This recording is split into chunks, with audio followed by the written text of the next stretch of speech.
I never realized how loud the forest can be until the trees themselves seemed to whisper threats in the darkness. We'd pitched our tents in Blackwood Camp just as dusk bled into night, the last sliver of sun vanishing behind towering pines. My friends, Sarah and Marcus, were already roasting marshmallows when I wandered off to gather firewood. The woods were peaceful, almost too peaceful, until I heard it, a distant snap, like a twig underfoot, but too deliberate. Shrugging it off as a deer or raccoon, I returned to camp with my arms full of logs. That's when Sarah pointed. "Look at this," she said, voice trembling. On the edge of our clearing lay a rusted bear trap, its jaws wide and hungry, inches from Marcus's backpack. My blood ran cold. Whoever said it wanted to catch something, or someone, big. We hurried to disarm it, but Marcus's jacket snagged on the teeth, drawing a thin line of blood. Panic surged. We realized we weren't alone, and whoever had left the trap was still out there, watching. We debated leaving immediately, but our car was half a mile down a muddy trail. With only 2 flashlights between us, we agreed to stick together and move quietly. The forest closed in around us as we crept along the path, every crunch of leaves echoing like a gunshot. Halfway to the car, we stumbled on more traps, wire snares hanging from low branches, designed to trip a hiker and leave them dangling. My heart pounded so loudly I was sure our hunter could hear it. Marcus wanted to turn back, but we pressed on, driven by a terror that made our legs feel like lead. Then I heard footsteps, slow, deliberate, crunching through the underbrush behind us. I froze, yanking Sarah behind a fallen log. Marcus raised his flashlight, swinging the beam wildly. At the edge of the light stood a tall figure in a camo jacket, face hidden beneath a hood. He carried a rifle slung over one shoulder. "Evening," he said, voice low and calm. "Lost?" I wanted to scream, to bolt. Instead, I whispered, "We're heading back to our car." He stepped forward, the beam of my flashlight glinting off his rifle barrel. "That way's blocked," he said, pointing deeper into the woods. "You'll get lost." My breath caught. He wasn't offering help, he was hurting us. Sarah whimpered. I knew we had one chance: distraction. I tossed my pack to the left. It hit a tree with a loud thud. The man's head snapped toward the sound. "Run," I hissed, grabbing Sarah's arm. We sprinted right, leaping over roots and crashing through brush. Behind us, the hunter cursed and gave chase. Every heartbeat felt like a drum, urging me faster. We burst into a small clearing and there, our car, headlights off, doors locked. Marcus yanked at the handle as Sarah dove into the passenger seat. I sprinted around the hood, diving in through the driver's door. Marcus slammed the key into the ignition. The engine roared to life. I glanced in the rearview mirror. The hunter stood at the clearing's edge, rifle raised. My foot slammed the gas. The tires spun on mud, throwing dirt in every direction. We barreled down the trail, the hunter's shots ringing out behind us. One bullet whined past the windshield, cracking the glass. We didn't stop until we reached the highway. Under the streetlights, Marcus dialed 911 with shaking fingers. The operator's calm voice was a lifeline as we gave our location. By the time we returned with police, sirens screaming into the night, the forest was silent. No sign of our hunter. Only broken traps and the echo of our terror. Even now, I can't drive past Blackwood Camp without checking the rearview mirror. Some people hunt deer or elk. Others hunt campers. And some places, you're the prey. If this story chilled you to the bone, hit that like button, subscribe for more true horror, and comment below with your location. Where are you watching from? Story 2. There's a solitude in solo camping that draws you in. Until you realize you're not alone. I'd chosen Pine Hollow for its reputation as a quiet, untouched slice of wilderness. My plan was simple: 2 nights alone, a stack of books, and a campfire under the stars. The first evening was everything I hoped for: crackling fire, distant owl calls, and a sky so thick with stars it looked like someone had spilled glitter across black velvet. But on my second night, just as I settled into my sleeping bag, I heard muffled voices. At first I thought it was my imagination, until the voices grew louder, punctuated by the thump of heavy boots on dirt. My heart hammered as I unzipped my tent and peered into the darkness. About 50 feet away, I saw two men in dark clothing moving around a makeshift clearing. One carried a duffel bag, the other shone a flashlight over the ground. They spoke in low tones, but I caught enough words: shipment, drop, no witnesses. I froze. I had stumbled onto something illegal, a drug drop or an arms deal. Panic twisted my stomach. I needed help, but my phone was deep in my pack.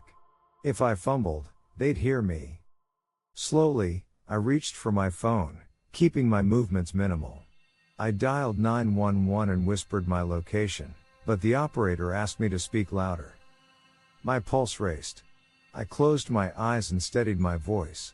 Men in Pine Hollow, drug activity, 2 suspects, please hurry. The operator assured me they'd dispatch units, but told me to stay hidden. I slid out of my tent and backed into the trees, pressing my back against the rough bark. The men were closing in on my campsite now, rifling through my gear as though looking for something, or someone. My breath caught as one of them lifted my camp chair and tossed it aside. The other kicked at my cooler, sending ice clattering. They were almost on top of me. Then I heard it, distant sirens. The men froze, exchanging panicked looks. One hissed, split up, meet at the creek. They vanished into the shadows in opposite directions. My legs shook as I sprinted toward the sound of sirens. Within minutes, 2 patrol cars screeched into the clearing, headlights slicing through the trees. Officers jumped out, weapons drawn, shouting commands. I raised my hands and stepped forward. They secured the perimeter and found the duffel bag, filled with suspicious vials and cash. One officer placed a gentle hand on my shoulder. "You did the right thing," he said. Relief washed over me, but the adrenaline lingered, making my skin crawl. They radioed for backup and began tracking the suspects. I watched as the officers combed the forest, flashlights darting in the darkness. For the first time since the voices started, I felt safe enough to breathe. The police found one suspect hiding in a hollow log, the other was apprehended near the creek. Both were in custody by dawn.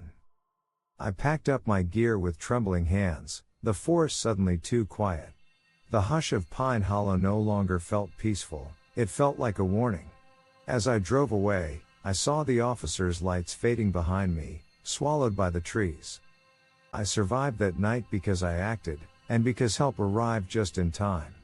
But I'll never forget the sound of my own voice cracking over the phone, or the sight of those men rifling through my supplies. In the deep forest at night, you might think you're alone. But sometimes, danger is just a whisper away.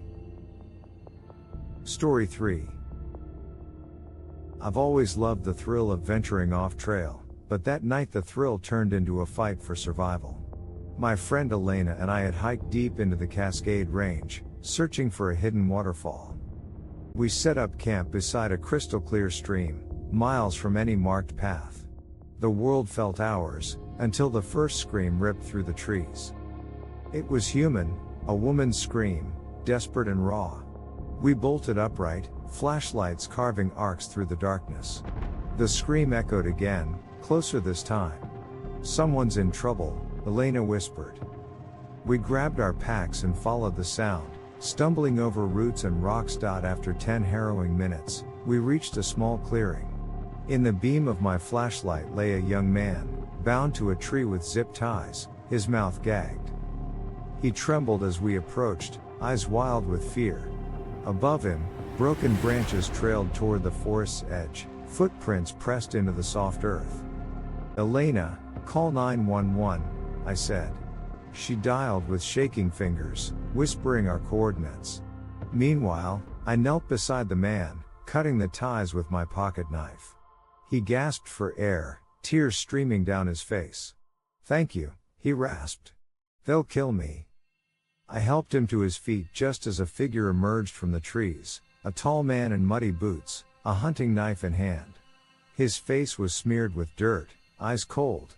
"You shouldn't have freed him," he said, voice low and menacing.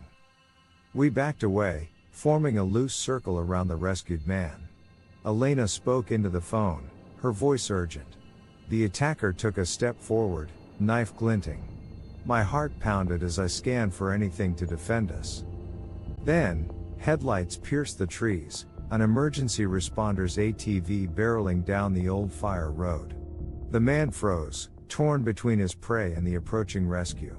He snarled, then melted back into the forest with a final, echoing curse. Within seconds, a rescue team surrounded us.